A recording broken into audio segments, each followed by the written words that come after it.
Well, will the Great Resignation lead to a change in workplace culture? Well, our guest today is Steve Pemberton. He's Chief Human Resources Officer with WorkHuman, and he believes that a little bit of gratitude could change things, and in turn, that would save companies a great deal of money. He joins us now. Hi, Steve. Hi, Linda. How are you? I'm just fine. Thanks so much for doing this today. I'm glad to be with you. There's so much to talk about when we're talking about the Great Resignation, but I always like to ask guests about their own background, how they ended up doing what they're doing. Yeah, that is a circuitous path. That is for sure. I actually began my career in higher education. I've always been intrigued and fascinated by system structures and how they intersect with people. And so that ultimately landed me in the world of human resources. Prior to WorkHuman, I was in similar capacities at Walgreens and Monster.com. Okay. I'm also an author. Uh, I've written a few books. Oh, I'm an author too. It's a long road from the Oh, idea isn't to it though? getting it out there and promoting it. Yes, yeah, Uh, for sure. well, you've been spending a lot of time looking at the Great Resignation, as we all Mm. have. It's kind of this, I would say, unintended or surprise result of the pandemic, but people are leaving jobs in droves. WorkHuman has a new study on this. Tell us about what you looked at, what you asked people. So what we did was we polled 3,500 workers in the U.S., U.K., Ireland, and Canada, Mhm. really, and we're asking about their connection to jobs and companies, and then how they're looking at the future. And the data was quite telling, and it explains why there is this great resignation. There's another component of this too that is the great talent swap. So it's not just people who are exiting the workforce, although that's certainly happening, but they're also changing allegiances in terms of their relationships with employers specifically. So I do think it's literally forcing this kind of recalibration of the relationship between the employer and the employee. Well, let's talk about the reasons for this. I found Mhm. was quite a list, but burnout was one of them. Yes, yes, absolutely. It makes sense, right? Yeah. If we think about our day, right, being on screens all day, and if you're working across multiple time zones, as our employees at WorkHuman are, boy, that's an even longer day. And so you're managing at the same time a multiplicity of things on the home front, whether it is being a provider for or caregiver for elderly parents, to raising young children, and then being in back to back to back meetings. I mean, all the ingredients for what would typically be defined as burnout are all there. And it's very clear that's exactly what people are feeling. But it's not clear that it would be any better at any other company. They're deciding to leave the companies they're in and go elsewhere. Is there a trigger to this? There is. I mean, one, I just think it's a general lack of appreciation, or at least a feeling that there is a lack of appreciation for what people are navigating in their personal and in their professional lives. It is by far the biggest driver. So for example, that study revealed that about one third of workers said that they have been thanked in the last month, and those same individuals are half as likely to be looking for a new job. I mean, I know it seems so simple, Linda, but people do want to be acknowledged and appreciated for the work that they're doing, the sacrifices that they're making. And so when you don't have that full appreciation, it becomes probably the biggest ingredient that's driving, burnout. We've seen this so many times, Steve. I remember seeing one study looking at workers who embezzled from their companies. And one of the things was they felt unappreciated, that they were doing more than they were getting thanked for or compensated for. So they felt, they had to take their compensation a different way, which is Hmm. obviously twisted, but it shows Right. how sensitive people are. Yeah, it is. And so you won't wind up in an ethical dilemma. But if you look at it from the employers, like, what can you do about it? Well, one is just change your mindset, because I think sometimes there's this perception of these macro, enormous things that you have to do. And there are some of those things. But by and large, it's really the small things, an acknowledgement of reaching beyond to help in a very specific situation. Let's say you and I are, working on a project together, and you're in marketing and I'm in sales, and I call you, Linda. Look, I know you're really busy. I know you got a lot going on. I really need this marketing piece from you, and you pause what you're doing, and you get me what I need. And then for me to be able to turn around and say to you, one peer to another, Linda, we closed that account. Thank you so much. Help me reach my number. Like whatever the impact that was for me to share that with you. So it's a little bit beyond the thank you. And sometimes the perception that it's a bigger deal or something bigger is required, when in fact what we see on our platform, 6 million moments of recognition, and you just see the feed and you can see it's really the small things. Is it peers though, or is it management that is not saying thank you? I think it's both, actually. The anchor of our platform is that that peer recognition is the biggest driver. And management, as a result, gets caught up in the ecosystem of gratitude. So now I think about my team as an example. I know who's getting thanked and for what. And so I can see how much people are extending themselves. And so as their manager, I can see that in ways that I wouldn't if it were just coming from me. Because I see, like in the example that I gave, you went the extra mile to help a sales person. And so now that I think helps me as a manager understand, well, I better make sure that I'm recognizing the people who are being recognized for the everyday work that they do. I think historically, a lot of that onus has been on management. But now when you turn it over to peers, people we work alongside every day in huddles and task forces and teams, you begin to change and shift the culture. That management ultimately feels that they not only are a participant, but they're an ambassador of, and they model that behavior accordingly. So are we talking about just saying thank you, or should it be kind of a more formal kind of thank you, bonuses or in writing or anything else? Well, what we've learned is the value of assigning the monetary value of assigning something to that recognition moment is very impactful. So there's the same kind of emotional equity is derived from a $1,000 bonus at the beginning of the year and spreading that out over the course of a year. So that $1,000 bonus at the very beginning of the year, well, by the end of that month, it's kind of lost its emotional equity. But if you take that same amount and you spread it out over the course of a year, and then you hand it to employees, then all of a sudden now you have this ongoing cultural, connection that unleashes this whole other set of appreciation and gratitude and recognition. So, pardon me, I think that what we see on our platform is I call it the waterfall effect, the beautiful waterfall effect of waking up, being on the receiving end of a gratitude moment for something, in some cases, Linda, you weren't aware that you did. And now it has this other effect, this other impact. And one of them is upon you to say, well, boy, I was on the receiving end of a wonderful moment of recognition. For whom can I now recognize? So it is peers and it is managers. Do a lot of companies have guidelines around this, or is it just sort of organic? People are better at it or worse at it, or some companies better at it?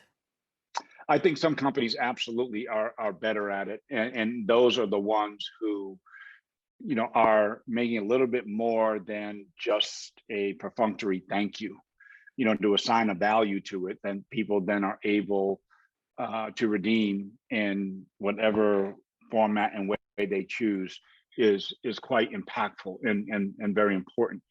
I think the other is it now gives you the ability as people leaders, for example, to now quantify culture. So now you can say, we've made this investment and this commitment to retention.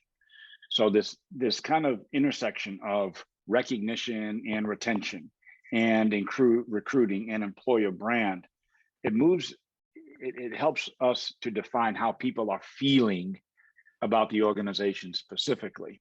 So you can pull up a kind of a recognition heat map, and you can say, well, by function, by tenure in the company, by demographic group. So are women being recognized in the organization as consistently as men and at the same value? And if not, then what plans are we going to put in place? So that means you can go to the head of any function and say, here's your recognition map, here's your strengths, because I think it's always important to start with what you do well. And then here's the opportunities. And now you can be very tactical, very specific. So finance's needs might be different than legal's needs, might be different than IT's needs. Okay, so you've actually quantified a lot of this, right? And we should talk about the Great Resignation. It's costing companies a lot. It costs a lot to onboard anybody, find anybody in the first place. Absolutely. I mean, if you look at the velocity, and I would emphasize that the velocity of departures, it's already upon us. And so now the first, just the time lost, the investment that you've made in employees over a period of time, think about all the investments and commitments that we make, and then to see that those individuals leave the organization. Now we've got to spend, 30, 60, 90 days trying to replace that talent specifically. We have to source differently. It's now more competitive because one of the things that the pandemic changed is where the power lies. Now employees are saying, we get to decide now. And so they're driving harder conversations about work life, about working in a hybrid way. And so I would humbly suggest to any employer who believes that they're kind of driving the show here, they're not. And so there's still the opportunity though to pivot and to avoid what will be this, this kind of massive cost that's happening around departures. And with our in our conversations, just to try and set some context, I'm trying to think about when was the last time we saw this kind of dramatic evolution in the way that people are working. And I would say you probably have to go back to the 1920s in the 40-hour work week. I mean, you have to go back that far to say, okay, when was there another time that the way the world of work shifted? And this is clearly now that time it's upon us. I would agree. I mean, I speak a lot about this, that technology has changed things so that you can go into the office, but you don't have to. So we haven't had that choice before. And Yes. workers obviously are waking up to that too. It's interesting you say that workers have more power and the like. This is a real cultural shift, right? And when you think about the workplace over the last 20 years, particularly maybe around the Great Recession 10 years ago, it was not like this. And there's been some pretty toxic cultures out there. Are you Yes. optimistic that this is really going to make a difference here? Because you have to get rid of a lot of people who think that way. Well, the reality is when you have nearly 4 in 10 people saying that, based on our Great Resignation study, 4 in 10 people across the globe are saying, I'm going to be looking for a job in the next 12 months. I mean, that voluntary turnover is going to cost, billions. And it's all solvable because it's very clear what are the things that we can do. And this is as much a message for management in particular. One of the things that the pandemic has revealed, in the same way that the Great Recession was the test of the finance function. Well, the pandemic has been a test of the human resources function. And I would say humbly of my profession that we pass with flying colors. We pass with flying colors. So I would say to senior executives, trust your HR team. They have a finger on the pulse of culture. They know where the challenges are specifically. They're able to put plans in front of you and say, okay, let's follow this path. Where the collision can happen is if we try to force people back into a pre-pandemic world, because what they're going to do, and they are doing, is they're voting with their feet and they're saying, hey, I'm willing to give up these kinds of things because I've had some epiphanies during the pandemic. I want to be closer to my mother and father. I want to be there for the child rearing moments because I have been for the last year and a half. And we, as employers and as executive teams, we really have to wrestle with that. Now, Most importantly, though, I would say that the solutions are there in front of us, and really does begin with recognition, appreciation, gradually like creating that ecosystem. We see this all around us, right? Especially around our healthcare workers, who have responded to the pandemic in extraordinary form and fashion, and their stress and strain. I mean, you look at Mhm. social media timelines, right, and you can just see the effect. So what helps them in a moment, whether it is standing on a balcony in Italy and applauding nurses as they're heading off to their shift, or just saying thank you. It gives our healthcare workers, as an example, the strength just to get through one more day and to know that they're valued and seen and appreciated. I agree with you, but I almost wonder if this will let some companies or organizations get off lightly because saying thank you to nurses is nice, but clearly they want to see more structural changes so they can Mm. feel appreciated and valued and be able to do their job. Are we seeing that, like the real structural change happening? We are, because you're exactly right. A thank you with no value, to be candid, is not enough. And it's not, more importantly, helping with, let's say, with the mental wellness challenges that a lot of employees are experiencing. They absolutely are. So a lot of the structural changes have to be about how you're creating hybrid work environments. Specifically, one of the most helpful things that we can do is ask you, how do you want to work? We did that at WorkHuman. We conducted literally a survey of our entire population, said, what works best for you? And that feedback that we took, one, people value just being asked. That was a structural change. To say, we're going to ask for your participation in what is helpful and most effective for you. And then we began building and are continuing to build everything from the way our offices are going to be reimagined, to how we treat shifts and schedules. There's nothing more valuable than to acknowledge that you are willing to change structures. You're going to have to change structures. More specifically, you don't want to lose very, very talented people because of things that you can control and solve. Now, can you control things like masks? Vaccines? No, you can't do any of that. But you can control the environment. And I think it's most important to recognize that that's where people in societies all across the world are turning to. Been multiple studies have said, where does trust exist in the world today? So people don't trust legal systems, they don't trust media, but you know who they do trust? They trust who they work for, and they Mm. trust their boss. That's where trust is today. So if that's where it is, how do you affirm that trust? Well, you do that actually through listening and then modeling practices on that feedback that you get. Interesting. We're still, in a lot of ways in a transitional phase. The pandemic isn't really over. We're still kind of dealing with all of that. Mm. When we get, at some point, I'm going to assume it does end. So when we get into, let's say, 5 years from now, 10 years from now, what do you think the changes, do you think will be the most marked changes, the things that will be very different from now? The number one, the hybrid work environment is going to be the longest carryover. Our children, I'm thinking about my three who are not in the workforce yet, but will be in the next 5 to 6 years, two in college, one in high school. They're going to be walking into a world that's going to look very, very different than I did in that you did. You kind of, you got up and you either got on a train or got in a car and you went to an office. That is not what their world is going to look like at all. It's going to be, okay, Tuesday, Wednesday, Thursday, I'm in the office. Monday, Friday, I'm somewhere else, and I'm plugged in. That's going to be their world. So that's number one. I think the office experience itself is going to be different. There's going to be much more community, much more connection, because it is one of the things that we lost in the pandemic. We lost that sense of connection to one another, and so we're hungry to get that back. And the workplace is one of the places that can provide that to us, kind of this healing ground. I think there are going to be some ongoing shifts about mental wellness and well-being, and a greater expectation of employers to be providing that kind of support. We're already beginning to see a deeper understanding of what that means. The other is parenting.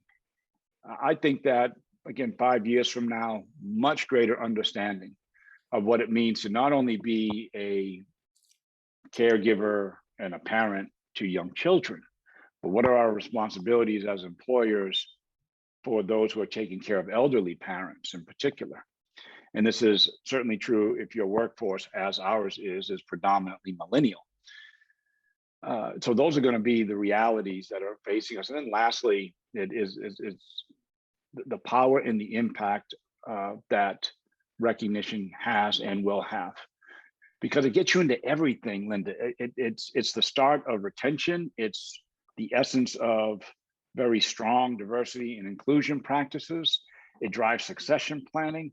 I mean, you want to see the relative health of an organization, see who's getting recognized for what, how consistently, and is there value assigned to it? There's a direct connection between that and retention. A lot of change ahead. Steve, thank you so much for talking to me today. Linda, great being with you. Oh, and before we go, do you want to tell us about your book? Sure. So some years ago, I wrote my coming of age story. I called it A Chance in the World. There was the prediction of a babysitter who said that I couldn't overcome what I'd been born into. When that book was published, I wound up hearing stories of others all across the world that I found equally fascinating. So in the follow-up to that book, I've chronicled the journey of 10 people that I've met along my own life journey as a young boy, as a younger man, or as recently as a couple of years ago. And they all overcame something very difficult to better the lives of others. And in that way, they're very much like the lighthouse, and hence the name, the lighthouse effect. And boy, do we sure need lighthouses.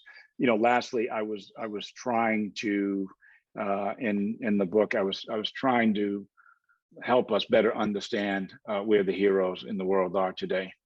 That they're not the province of the wealthy and the well-known, but that any of us on any given day can be a lighthouse for someone else and find one for ourselves.